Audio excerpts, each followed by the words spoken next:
কামাল হরিনাথ মজুমদার কুষ্টিয়ার কুমারখালী শহরের কুন্ডুপাড়ায় বসে 1857 সাল থেকে দীর্ঘ 22 বছর সাপ্তাহিক গ্রামবার্তা প্রকাশ করেন। শুধু সাংবাদিকতা নয়, সাহিত্য ও নারী শিক্ষা প্রচারে তার অবদান অনস্বীকার্য। কুষ্টিয়ার কুমারখালীর প্রতিনিধি সোহেল হাবিবের পাঠানো তথ্য ও ভিডিওটি নিয়ে রিপোর্ট করছেন আসিফ হাসান। কিংবদন্তি সাংবাদিক কামাল হরিনাথ মজুমদারের 118তম তিরোধান দিবস আজ।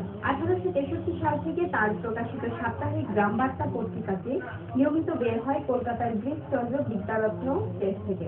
শুরুর দিকে ছাপা হতো হাতে লেখা সাপ্তাহিক হিসেবে। এরপর 1873 সালে নিজেই কুমারখালীতে গড়েন এন প্রেস।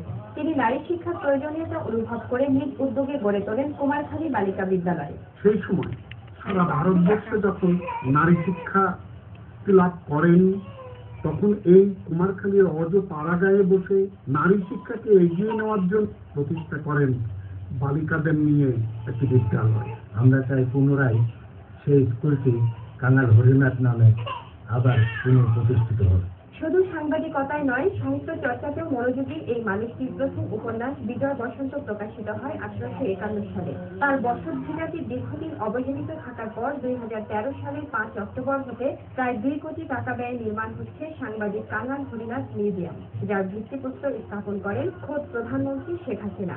বাংলাদেশের সাংবাদিকতা ও সংবাদ মাধ্যমে এই মনীষী গুরুত্বপূর্ণ ভূমিকা রাখেন, আর তাই জাতীয় ও রাষ্ট্রীয় মর্যাদায় তার জন্ম ও মৃত্যু দিবস পালিত হবে এমনই প্রত্যাশা বিশিষ্টজনদের।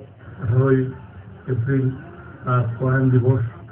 এই দিবসে আমরা এই দিবসটাকে অত্যন্ত চমৎকার সুন্দরভাবে আমরা স্মরণ করতে চাই। আমরা চাই যে কামাল হরিনাথের মতন 19 শতকের এক কীর্তিমান মনীষী জাতীয় পর্যায়ে সম্মান এবং মর্যাদা লাভ করুন এবং জাতীয় পর্যায়ে রাষ্ট্রীয় উদ্যোগে তার জন্ম এবং মৃত্যুবার্ষিকী পালন করা হোক। গ্রামীণ সাংবাদিকতার এই প্রবাদ পুরুষ তার কাজের মাধ্যমে বেঁচে থাকুক আমাদের স্মৃতিতে, এই কামনায় আকিনা জাহান সিং, ডেস্ক রিপোর্ট।